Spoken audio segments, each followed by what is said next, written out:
Assalamualaikum warahmatullahi wabarakatuh. Waalaikumsalam warahmatullahi wabarakatuh. Bismillahirrahmanirrahim. Alhamdulillahirabbil alamin. Wassalatu wassalamu ala asrofil mursalin wa ala alihi wa sahbihi ajma'in. Rabbi shrah li sadri wa yassir li amri wahlul 'uqdatam min lisani yafqahu qawli. Amma ba'du. Bapak-bapak dan ibu-ibu hadirin dan hadirat yang dirahmati dan dimuliakan Allah Subhanahu wa taala. Pertama-tama marilah kita senantiasa memanjatkan puji syukur kehadirat Allah Subhanahu wa taala. Karena atas limpahan rahmat, taufik dan hidayahnya, alhamdulillah di pagi yang cerah ini kita masih diberikan nikmat oleh Allah Subhanahu wa taala, yakni nikmat iman, nikmat Islam dan nikmat kesehatan, sehingga kita dapat hadir di tempat yang penuh mubarak ini dalam rangka melaksanakan kewajiban kita kepada Allah Subhanahu wa taala. Mudah-mudahan ibadah kita baik yang wajib maupun yang sunnah diterima oleh Allah Subhanahu wa taala. Amin ya rabbal alamin. Salawat serta salam senantiasa marilah kita haturkan pada junjungan kita Nabi besar Muhammad sallallahu alaihi wasallam, kepada keluarganya dan kepada para sahabat-sahabatnya dan pada penerus-penerusnya. Mudah-mudahan kita sekalian akan mendapatkan syafaat usman dari baginda Rasulullah sallallahu alaihi wasallam. Amin ya rabbal alamin. Alhamdulillah yang dirahmati dan dimuliakan Allah Subhanahu wa taala. Alhamdulillah pada pagi hari ini beliau dapat hadir di majelis ini. Mudah-mudahan beliau selalu dipanjangkan umurnya oleh Allah Subhanahu wa taala, dimurahkan rezekinya oleh Allah Subhanahu wa taala, dan dipelihara oleh Allah Subhanahu wa taala dalam takdim melanjutkan perjuangan dari Rasulullah sallallahu alaihi wasallam. Amin ya rabbal alamin. Bapak Ibu sekalian, marilah pada kesempatan ini kita bersama-sama mengikuti taklim dari beliau yang insyaallah akan disampaikan materi melanjutkan materi yang 2 tahun lalu. Dari bulan Maret beliau menyampaikan ada di Wuhan sana. Besoknya langsung kita break sampai sekarang. Alhamdulillah kita masih diberikan kesehatan oleh Allah.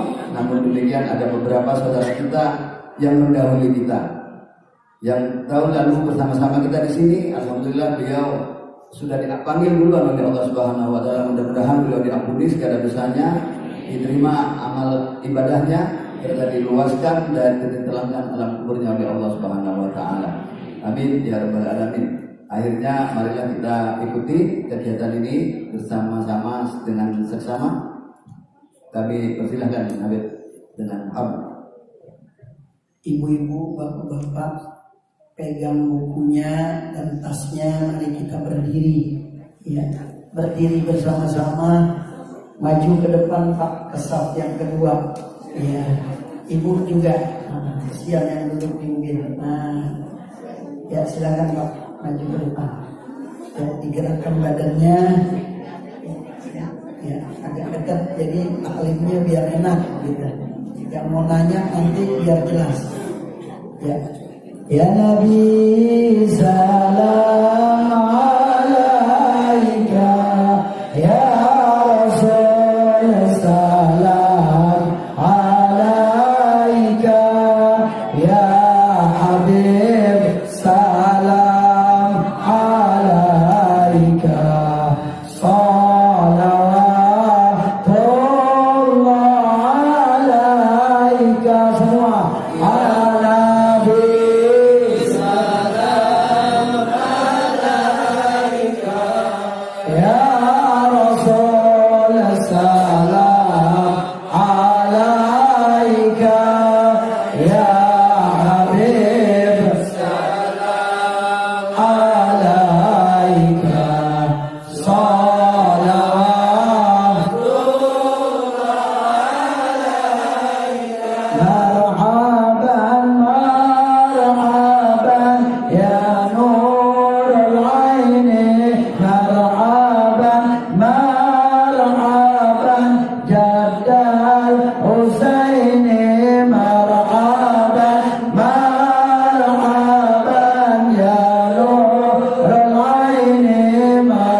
Sallallahu alaihi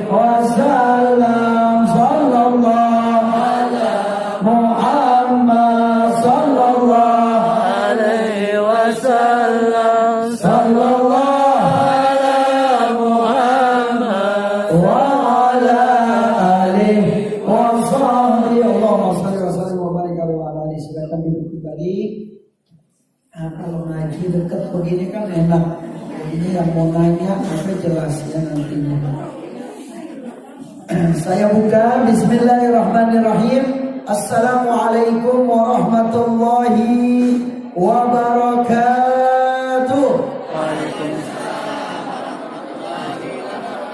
Alhamdulillahi rabbil alamin, alladzi faddala bani Adam bil ilmi wal amal. Allahumma salli wa sallim ala sayyidina Muhammadin wa ala alihi wa sahbihi wa man tabi'ahum bi ihsan ila yaumiddin, amma ba'du. Kepada segenap jamaah Masjid Jami Nurul Amal, wabil khusus Ketua DKM Bapak Haji Hariri, yang beliau luar biasa pada pagi hari ini kita semua dikumpulkan dengan instruksi beliau untuk duduk di dalam majelis ilmu di Masjid Jami Nurul Amal ini. Saya berdoa Bapak Ibu semua panjang umur, sehat walafiat, dalam keadaan bertakwa, husnul khatimah, hajat-hajatnya diterima oleh Allah, dan mudah-mudahan hutangnya lunas, anak soleh dan solehat, istri solehah, suami soleh, keluarga sakinah mawaddah warahmah, hatinya selalu bergembira, hatinya selalu senang, hatinya selalu ada baginda Nabi besar Muhammad sallallahu alaihi wasallam. Baik, tidak panjang lebar, karena hari ini saya ada pertemuan dengan Bapak Gubernur DKI di Tanjung Barat. Ada peresmian majelis taklim Darul Mustafa yang dimiliki oleh adik saya, dan kebetulan Bapak Gubernur akan hadir jam 8 ya. Insyaallah mudah-mudahan pengajian kita diberkahi oleh Allah Subhanahu wa taala. Karena beliau akan berangkat lagi ke Bandung, ada pernikahan, menjadi saksi pernikahan nanti di Bandung, acara keluarga beliau. Baik, mari saja kita langsung pembahasan kita, kitab yang sudah kita sebarkan. Bapak-bapak lupa kali ya? Semuanya udah. Memang tidak boleh dikasih Pak, jadi taruh di masjid, bakal inventarisasi ya, taruh di masjid. Kadang orang sama buku lupa, sama HP enggak, sama duit tasbih lupa, siwak lupa, pulpen lupa ya. Nah, jadi ya nggak apa-apa, yang penting kita duduk di dalam majelis ilmu. Ada yang inget gak halaman berapa ya? Wah, 2 tahun Bib.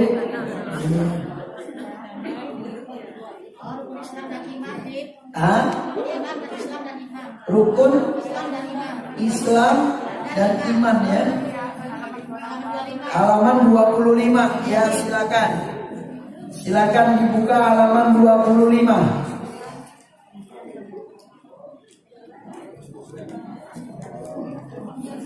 Baik, rukun Islam dan rukun iman. Saya baca bahasa Arabnya. Yang pertama rukun Islam. Sebelumnya mari kita baca surat Al-Fatihah untuk pengarang kitab yang kita baca, yaitu Syekh Salim bin Sumer Al-Hadrami, yang mana pengarang ini saya selama berada di Yaman, Hadramut, saya selalu berziarah ke makam beliau, yang mana kitab ini luar biasa hadirin, seluruh dunia dibaca ya, karena keberkahan sehingga dibaca dari kalangan anak-anak, dewasa, remaja sampai orang tua. Nah, ini kitab luar biasa, yaitu kitab Safinatun Najah. Mudah-mudahan surat Al-Fatihah ini membuat kita semakin semangat mencari ilmu, dan Allah memberikan pemahaman sama kita untuk membaca kitab ini. Amin ya rabbal alamin. Al-Fatihah. A'udzu billahi minasyaitonir rajim. Bismillahirrahmanirrahim. Alhamdulillahi rabbil alamin. Ar-Rahmanir Rahim. Maliki yaumiddin.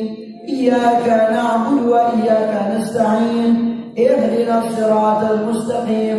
Siratal ladzina an'amta 'alaihim ghairil maghdubi 'alaihim waladdallin. Amin. Silakan dilihat halaman 25.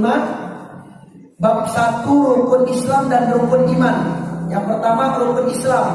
Arkanul Islam khamsatun. Saya baca dulu bahasa Arabnya. Arkanul Islam khamsatun. Syahadatu alla ilaha illallah wa anna Muhammadan Rasulullah wa iqamus shalah wa ita'us zakah wa shaumu Ramadan wa hajjul baiti man istata'a ilaihi sabila. Saya minta Bapak Haji hari ini untuk membacakan artinya. Bukunya di pangku, Pak. Kita di pangkuannya. Baik, silakan Pak Haji hari ini. Ya. Rukun Islam itu ada 5 perkara. Betul. Yaitu yang pertama bersyahadat, bersaksi. Hampir.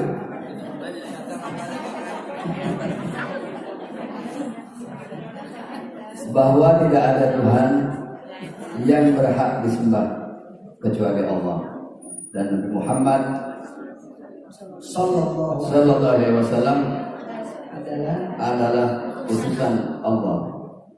Yang kedua, mendirikan sholat. Yang ketiga, membayar zakat. Yang keempat, berpuasa pada bulan Ramadan. Dan yang kelima, melaksanakan ibadah haji ke Baitullah bagi orang yang mampu untuk menjalankannya. Ya, alhamdulillah. Baik, kita lihat langsung penjelasannya. Syekh Al-Baijuri berkata, Islam secara bahasa ialah mengikuti hukum-hukum sesuai dengan syarah, ya, dengan ketentuan yang sudah ditentukan oleh Allah. Tolong lihat ke saya semuanya.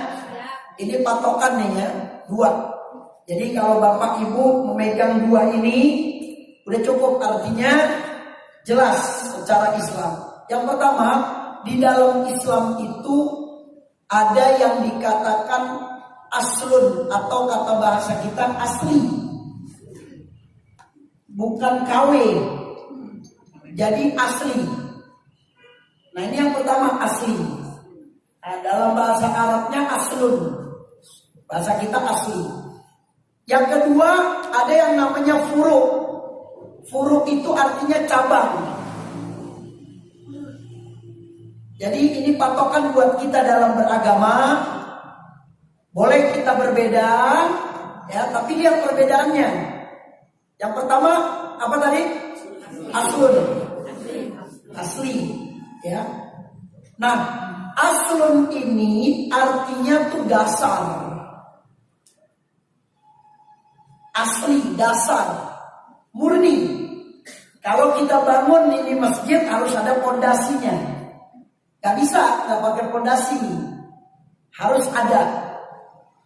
Nah, maka di dalam agama itu harus ada asli, aslunnya harus ada, pondasinya harus ada. Nah, kalau asli ini gak boleh berbeda, tidak boleh ada perbedaan. Nah, contohnya sekarang rukun Islam ini asli, gak boleh berbeda. Dasar ini gak boleh ada perbedaan. Kalau ada perbedaan dia bukan Islam, berarti yang nggak tahu apa gitu, ya, lain nggak. Ini asli pertama, ini harus dipegang. Jadi aslun tidak boleh berbeda. Yang kedua, furu' itu cabang. Nah, cabang ini boleh berbeda, nggak jadi masalah. Yang penting ada dalilnya. Contoh, sholat subuh ada yang pakai kunut nggak? Sholat subuh ada yang nggak pakai atau tidak? Ada. Nggak usah diributin.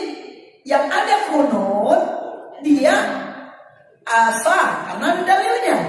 Yang kunut juga sah karena ada dalilnya. Dia doa angkat tangan ya silakan, nggak angkat tangan juga nggak apa-apa. Ini namanya furu, cabang. Yang mau pakai peci silakan, warna hitam silakan, putih silakan, kagak dosa. Nggak pakai pun nggak apa-apa. Tapi kalau pakai peci kopiah hukumnya sunnah. Yang penting kalau furu itu harus ada dalilnya. Contoh ada orang sholat tahiyat baik pertama atau kedua itu begini jarinya tuh. Pernah lihat gak? Masjid ini ada? Jangan dong. Kan ganggu kalau begini. Betul gak? Ini namanya furu, cabang. Jangan diributin. Dia ada dalil. Kita juga yang lurus gak goyang, ada dalil juga. Jadi jangan diributin, berantem. Ya, yang penting gelombang pertama yang lurus dulu tangannya. Yang kedua baru tar. Gitu. Ini kita di Islam sebenarnya nggak ada perdebatan. Kalau kita tahu pegang dua ini, karena di dalam Islam ada yang namanya ilmu usuluddin. Usul artinya dasar, din agama, mempelajari dasar-dasar agama. Nah ini diantaranya dasar agama nih, yang boleh berbeda. Nah kita lihat ya halaman 26 penjelasannya ini. Ya, dan ada yang mengatakan mengamalkan hukum-hukum syarah. Nah, rukun Islam ada 5. Ini aslun apa furu? Aslun. Boleh berbeda gak? Gak boleh. Gak boleh berbeda. Ada orang yang mengatakan sholat bukan 5 waktu, sholat itu 3 waktu. Gak boleh berbeda. Oh maaf, saya bukan golongan Anda. Anda keluar dari pengajian itu. Karena mengajarkan beda dari aslinya, beda dari aslunnya. Gak boleh berbeda. Ayo kita lihat. Rukun Islam ada 5. Yang pertama membaca 2 kalimat syahadat, yaitu syahadat tauhid, yang mana kita semuanya hafal. Mari kita baca bersama-sama. Asyhadu an la ilaha illallah wa asyhadu anna Muhammadar Rasulullah. Artinya saya bersaksi bahwasanya tidak ada Tuhan selain Allah, dan saya bersaksi bahwasanya Nabi Muhammad adalah utusan. Boleh berbeda gak? Boleh. Kalau ada orang datang ke kampung kita, syahadat itu yang benar, asyhadu an la ilaha illallah wa anna Mirza Ghulam Ahmad Rasulullah. Benar atau tidak? Nggak bisa, jangan diikutin. Nggak boleh. Oh ini dasar, nggak boleh berbeda. Nggak ada perbedaan. Dia mau kasih dalil apapun nggak boleh berbeda. Saya punya Pak Al-Qur'annya Ahmadiyah tuh. Namanya Tazkirah. Ada saya di rumah. Al-Qur'an sendiri dia punya. Duplikat dia. Nah itu dia meninggalnya nih. Meninggalnya, naudzubillah min dzalik. Akhir hayatnya dia kena gula, diabetes. Akhirnya dia ke kamar mandi, ya, karena dia mengakui dirinya adalah nabi. Itu meninggalnya pas dia lagi diri di kamar mandi, itu palaknya nih masuk ke toilet. Itu yang saya dapat keterangan langsung dari teman saya yang ada di India. Langsung masuk ke palanya ke toilet. Jadi jangan main-main dengan Islam. Jangan. Nah kita gak boleh nih, ya. Atau misalnya ada nabi ini, nah tukang cukur ngaku nabi. Tukang cukur ngaku nabi. Gak boleh.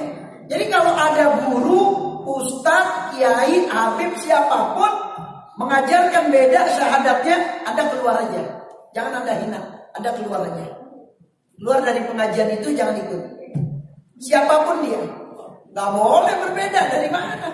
Wah Beb, saya mau ngaji di sana, syahadatnya beda, tapi dikasih duit. Kalau ngaji dikasih 1 juta pulangnya, boleh nggak? duitnya aja ambil. Tapi sama aja. Man tasyabbaha biqaumin fahuwa minhum. Siapa yang mengikuti golongan yang enggak benar ataupun mengikuti sesuatu orang, dia menyerupai, ya seperti dia.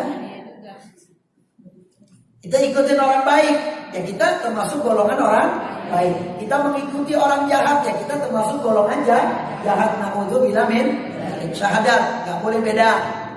Yang kedua, ada pertanyaan enggak tentang syahadat? Pelan-pelan aja kita nih. Ya, ada pertanyaan tentang syahadat. Jadi nggak boleh Pak. Itu Ahmadiyah syahadatnya beda Pak. Asyhadu an la ilaha illallah wa anna Mirza Ghulam Ahmad Rasulullah. Ini fakta, saya ada Qurannya Pak. Quran dia. Gitu. Artinya saya bersaksi bahwasanya tidak ada Tuhan selain Allah dan Nabi yang terakhir adalah Mirza Ghulam Ahmad, bukan Nabi Muhammad. Gitu, ya. Ini hati-hati Pak, ini akhir zaman nih. Banyak statement-statement orang memberikan keraguan sama kita. Kita ragu dengan agama kita. Ada statement yang terakhir, ya, dia bilang katanya sholat kita nih bukan 5 waktu, sholatnya 3 waktu. Karena sholat 5 waktu gak ada di dalam Al-Quran. Hati-hati Pak, ini akhir zaman kata Nabi nanti yuwaswisu fi sudurin nas, diberikan keraguan, semuanya ragu. Jadi hati-hati. Karena keraguan itu datangnya dari setan. Harus yakin. Ibu mengakui sholat ada berapa? 5. Ibu sekarang cari di Al-Quran, sholat itu bukan 5 waktu, sholat itu 3 waktu. Diragukan kita, agar kita ragu. Oh betul juga ya, di Al-Quran gak ada. Dia gak periksa di dalam hadis. Nah, jadi hati-hati nih. Ya walaupun dia mau profesor, doktor, kalau asasnya dasar ini berbeda, jangan dilihat keilmuannya, jangan dilihat gelarnya. Kalau dasarnya salah, tidak boleh diikuti, siapapun dia. Bisa dimengerti? Pertanyaan dari bapak-bapak dulu, silakan. Ya Pak, silakan. Waalaikumsalam warahmatullahi wabarakatuh. Ini min berapa nih? Min 7 Pak Ustaz. Min 7 dekat apa jauh nih? Min ya, dua-duanya. Dulu min. Min ya, dua-duanya ya. Saya Bajuri berkata, Islam menurut bahasa berarti mutlak, mengikuti, maksudnya baik mengikuti hukum-hukum syariat atau yang lainnya. Sedangkan Islam menurut istilah berarti mengikuti hukum-hukum syariat.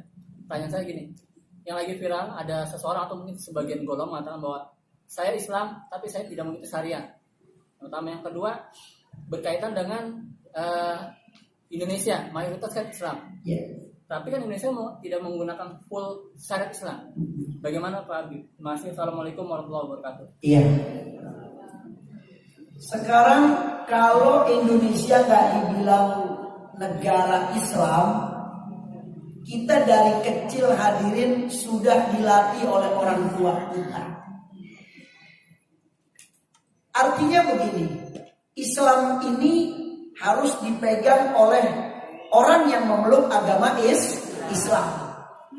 Mau Islam apapun, ya, golongan apapun, tetap yang penting 5 ini jangan keluar dari relnya. Karena nanti Nabi SAW mengatakan umat aku akan terbagi menjadi 73 golongan. 1 yang masuk ke dalam surga, 72-nya masuk ke dalam neraka. Sahabat bertanya, siapa mereka ya Rasul? Yang 1 golongan ini, yaitu yang berakidah ahli sunnah wal jamaah, berpegang teguh kepada Al-Quran dan sunnah Nabi besar Muhammad SAW. Lah kalau dia Islam, dia gak mau pegang syariatnya, gak bisa hadirin. Karena gak bisa lepas dari syariat. Syariat itu apa sih? Tuntunan, pedoman, pegangan kita. Kalau bahasa kita undang-undang, gak boleh dilanggar, kita harus ikuti. Lah sekarang dia Islam, gak mau ikutin syariat, tapi dia ikut sholat, gak bisa hadirin.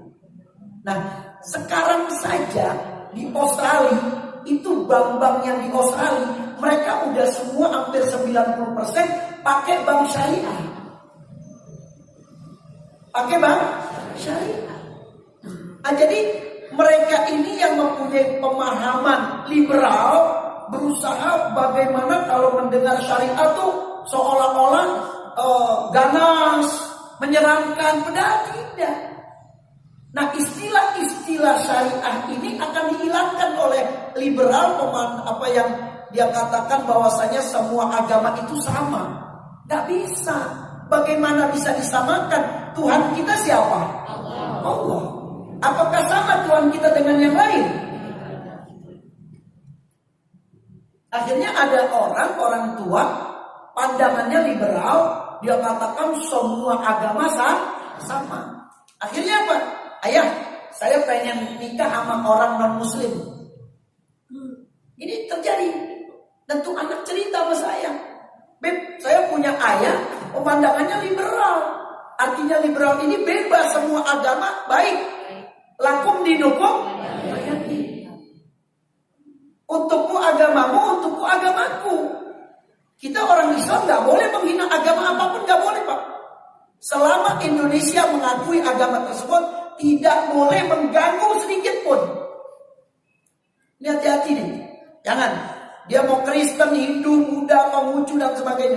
Gak boleh diganggu. Hukumnya haram. Haram ini artinya dilarang. Tidak boleh. Justru kita hormati mereka. Justru kita bantu mereka. Mereka kesulitan, bantu. Siapapun kita bantu. Tanpa pandang suku, tanpa pandang agama. Kalau dia butuh bantuan, wajib kita bantu. Tapi kalau urusan agama, lakum dinukum. Nah, ini pertanyaannya luar biasa. Ya, ini sampai anaknya nih, akhirnya saya bilang sama bapak saya, ayah kalau katakan agama semua sama, ya udah, saya pengen nikah sama orang Kristen aja. Kata ayah, jangan dong. Lah kata ayah, kata agama sama. Ya saya nikah aja sama orang Kristen. Enggak boleh. Kamu harus nikah sama orang Islam. Nah, jadi pemahaman-pemahaman yang ada sekarang ini meragukan kita. Nah, maka tadi Habib katakan, ya, pegang dua. Nah, ini usuluddin, aslun, dasar. Terus lagi al-mafuruk, cabang. Kalau aslun nggak boleh berbeda. Nah, kalau dia katakan saya Islam tapi saya nggak mau ikutin syariat Islam, nggak bisa dong. Pernikahan kita nih, ya, KUA ini itu melalui Islam semuanya. Dan Pancasila yang pertama apa? Ketuhanan yang maha. Arti esa apa? Satu. Ya, Tuhan yang satu, Tuhan siapa? Tuhan agama Islam. Nah, jadi subhanallah, walaupun kita tidak negara Islam, tapi setiap hari kita melakukan syariat agama Islam. Sampai di dalam Al-Quran dikatakan la tukallifu nafsan illa nggak diberatkan. Apakah Allah memberatkan kita? Tidak. Agama Islam ini agama yang paling enteng Pak, yang paling gampang, yang paling luar biasa. Nah, kalau agama-agama lain ini kalau beribadah harus ke tempat ibadahnya. Kalau kita di mana saja kita bisa ibadah. Di masjid kita bisa ibadah, di rumah kita bisa ibadah, di jalan kita bisa ibadah. Itu luar biasanya agama Islam. Nah, maka itu kalau Islam tanpa syariat itu nggak bisa. Karena kita tidak bisa lepas dari syariat. Nah, cuman framingnya ini kan di media-media seolah-olah syariat Islam ini mengerikan. Syariat Islam ini nanti akan ada pemenggalan kepala, potong tangan. Ini jadi ditakutkan. Nah, sebenarnya sih biasa aja. Kita dari kecil Pak udah disuruh sholat, jangan nyolong, jangan sakitin orang. Itu sebenarnya sudah syariat Islam. Nah, cuman karena memang ini zaman luar biasa, peperangan pemikiran, peperangan. Ini media ini luar biasa Pak. Ini luar biasa. Ini peperangan melebihi daripada senjata nuklir. Ini HP ini senjata mengalahkan senjata-senjata yang lain. Ini HP ini sekali kita, kalau peluru itu kan Cuman berapa sih Pak dalamnya Pak yang pistol kecil? Peluru 8. Tapi ini bisa hampir ribuan kita kirim. Bisa menggugurkan pemikiran-pemikiran 1.000 orang, 10.000 orang, 1 juta orang. Peluru cuma berapa? 8. Yang besar AK berapa? AK-47 berapa dalamnya? 30 butir. Itu kalau kena semua. Kalau enggak, tuh. Jadi peperangan pemikiran ini lebih berbahaya daripada peperangan kita di lapangan. Nah maka itu tolong hati-hati. Maka saya kadang khawatir ya, orang yang belajar melalui Google, apalagi masalah tauhid, apalagi masalah syariah. Nah, jadi hati-hati. Akidah ini berbahaya. Artinya berbahaya kalau Anda tanpa guru ataupun Anda hanya melihat di HP. Males saya duduk sama guru, kalau belajar nanti disalahin apa kelamaan, kaki pegel. Kalau di Google kan enak bisa tiduran. Seperti itu ya. Tidak. Jadi hati-hati.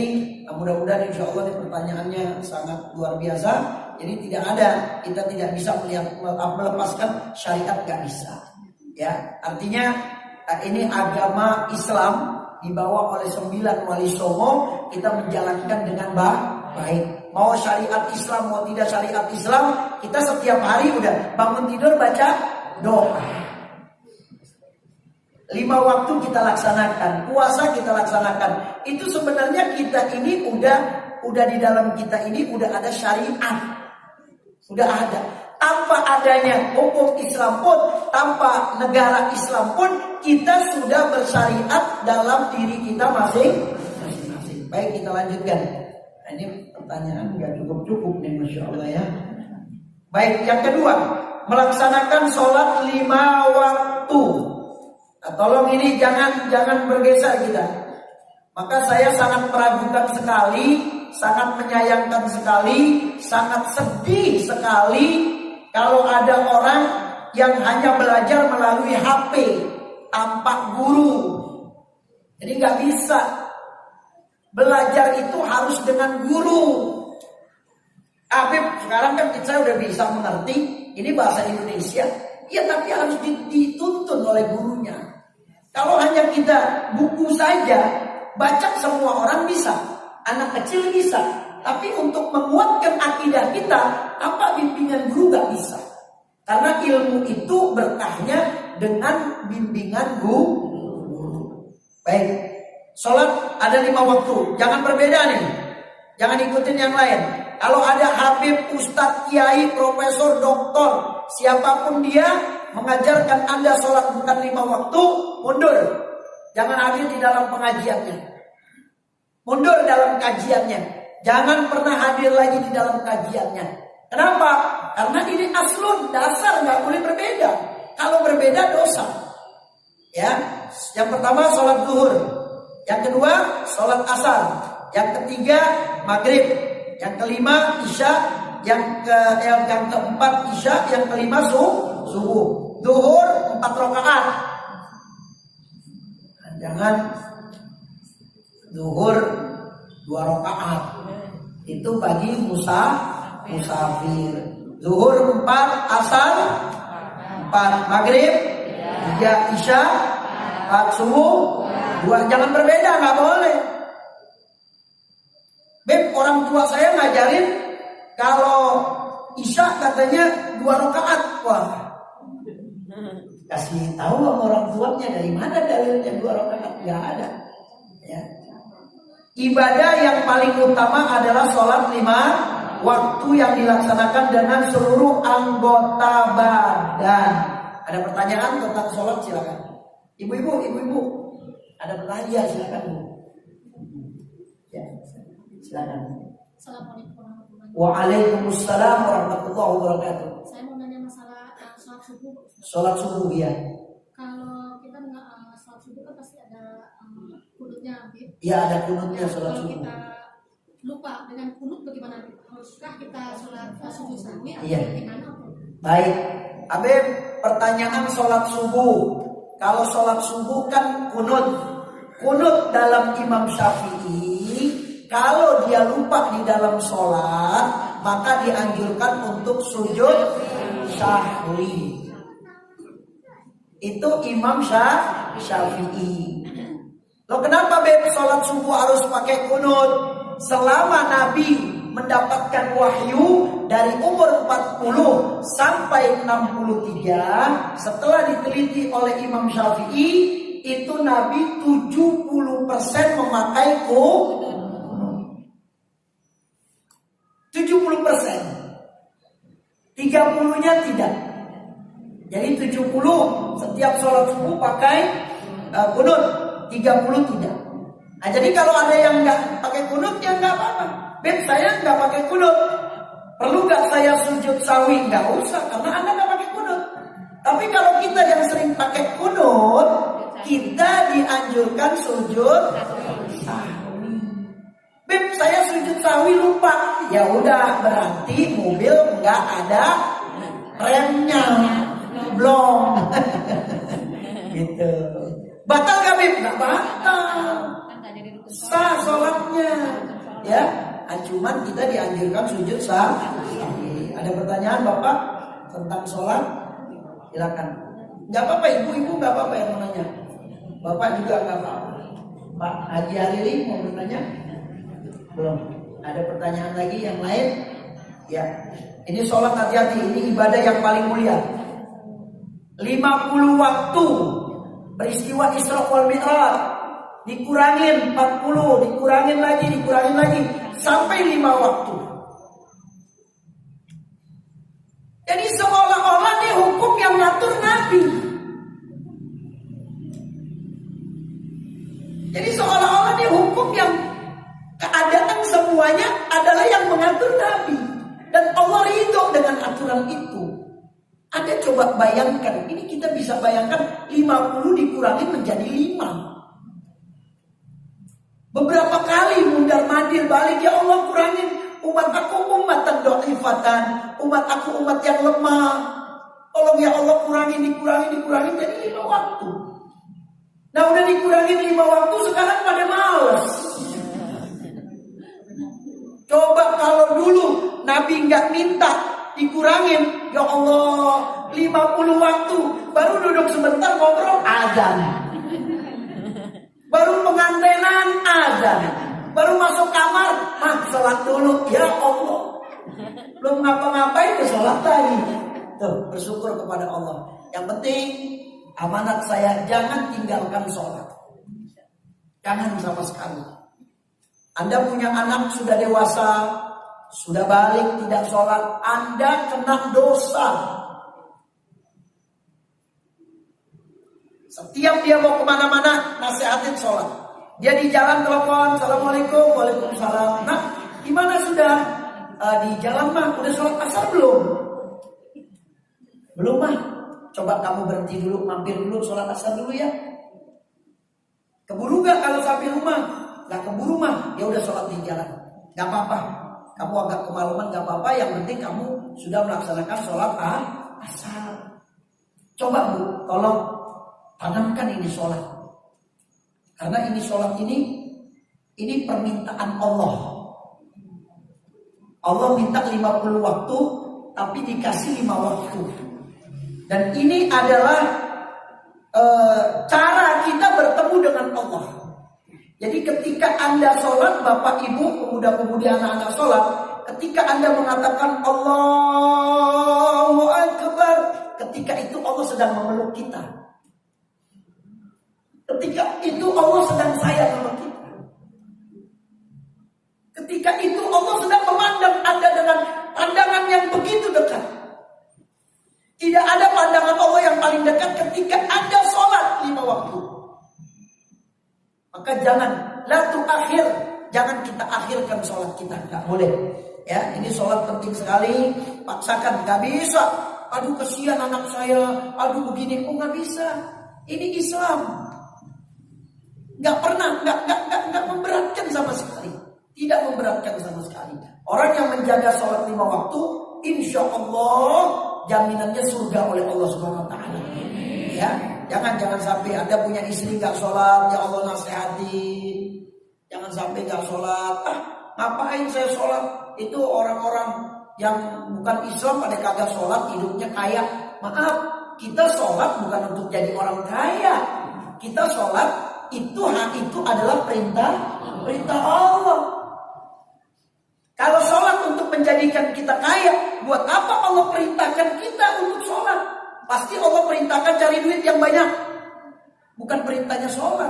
Tapi sholat ini agar kita punya kedekatan dengan Allah Subhanahu wa Ta'ala. Yang ketiga, membayar zakat kepada yang berhak. Ini pertanyaannya banyak nih kalau masalah zakat. Yaitu 8 asnaf bagian, yaitu fakir, miskin, amil, orang mu'alaf, budak, kataf, gharib, orang yang punya hutang untuk kemaslahatan, terus lagi sabilillah dan ibnu sabil. Nah, terus ini banyak keterangannya. Saya akan terangkan lagi insyaallah di bulan yang akan datang, tapi saya akan percepat. Yang keempat, halaman 27, melaksanakan puasa di bulan Ramadan selama 1 bulan, bisa 30 hari, bisa 29 hari. Sebab sebulan itu ada yang genap 30 hari dan ada yang ganjil 29 hari. Seperti Rasulullah SAW dalam melaksanakan puasa selama 9 kali Ramadan, hanya sekali melaksanakan selama 30 hari. Dan yang 8 kali selama 29 hari. Yang kelima, pergi haji ke Baitullah jika mampu. Artinya cukup akan semua syarat-syaratnya, yaitu mampu biayanya, aman perjalanannya, bisa diterima pendaftarannya, dan mengerti akan syarat-syaratnya haji. Rukun Islam itu diumpamakan seperti rumah yang tiangnya di tengah-tengah. Jadi rumah yang tidak ada tiangnya, maka rumah tersebut akan roboh. Halaman 28. Demikian juga dengan Islam. Islam tidak bisa sempurna jika rukun-rukunnya tidak dilaksanakan dengan secara sempurna bagi orang yang mampu. Wallahu a'lam bishawab. Nanti bisa dibaca-baca lagi di rumah. Ini penting sekali. Silakan dari ibu-ibu 1 pertanyaan, dari bapak-bapak 1 pertanyaan. Silakan bapak dulu yang mau bertanya dari rukun Islam. Yang nanti bulan depan saya akan lebih menjelaskan tentang zakat. Karena zakat ini ada kitab sendiri, kitab zakah. Ini pembahasannya luar biasa. Ada dari bapak-bapak yang mau bertanya? Ya, silakan ibu-ibu. Ada pertanyaan? Kalau ya, silakan. Waalaikumsalam warahmatullahi wabarakatuh. Yang ingin saya tanya, biasanya hanya tercantum anak yatim. Iya. Sedangkan kalau anak yang ditinggal ibunya itu bagaimana? Iya. Terima kasih. Jadi pertanyaan anak yatim. Yatim itu artinya adalah anak yang ditinggal oleh bapaknya. Nah, dalam Islam itu cuma ada yatim. Piatu ini ditambah oleh orang Indonesia. Jadi biar seimbang. Yang ada yaitu yatim, abul aitam. Artinya ayah daripada anak yatim yang tidak punya ayah. Nah, pertanyaan ibu tadi, yatim itu artinya adalah yang tidak punya ayah. Oh, bagaimana dengan piatu? Nah, piatu itu tambahan dari orang Indonesia. Kalau di dalam Quran semuanya yatim. Piatu itu yang tidak punya ibu, itu tambahan. Orang Indonesia ini, masya Allah, ya, pemikirannya akhirnya, aduh, jangan ayahnya aja. Ya, kadang dia punya ibu tapi gak mampu juga, ya udah yatim. Iya, seperti itu ibu. Maksud saya Iya. hak yang dia apakah seperti kalau ada pembagian apakah dapat bisa dimasukkan atau hanya Oh iya, piatunya gitu. Iya. Oh iya, gak apa-apa ini. Kategorinya dia bukan yatim piatu. Kategorinya dia itu fakir miskin. Iya, begitu. Ya, jadi kategorinya fakir miskin. Tapi Habib dia ini ditinggal sama ayahnya.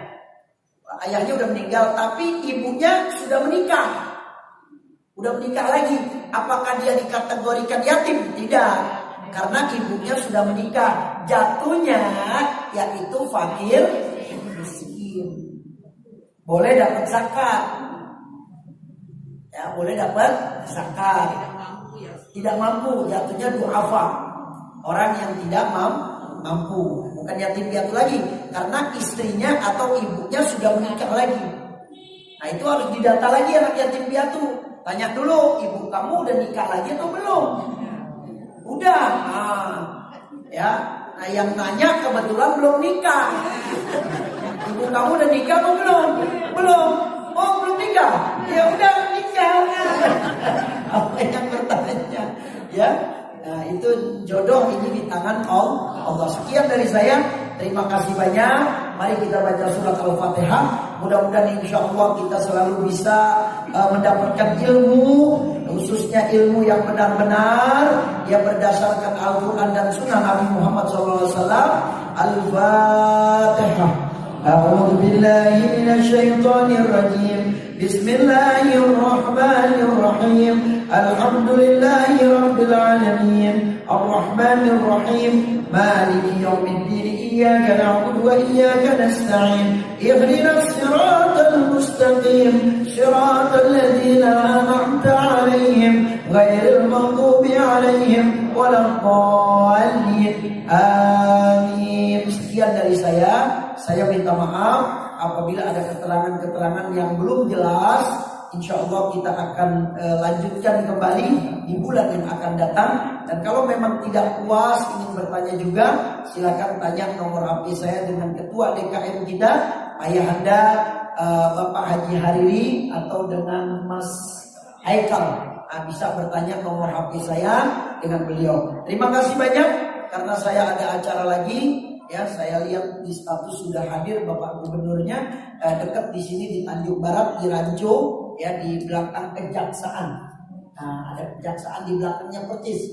Nah, di situ acaranya peresmian daripada majelis taklim yang dimiliki oleh adik saya. Hadanallahu wa iyyakum ajmain. Saya tidak salaman, saya tidak makan lagi ya. Mohon maaf yang sebesar-besarnya. Assalamualaikum warahmatullahi wabarakatuh.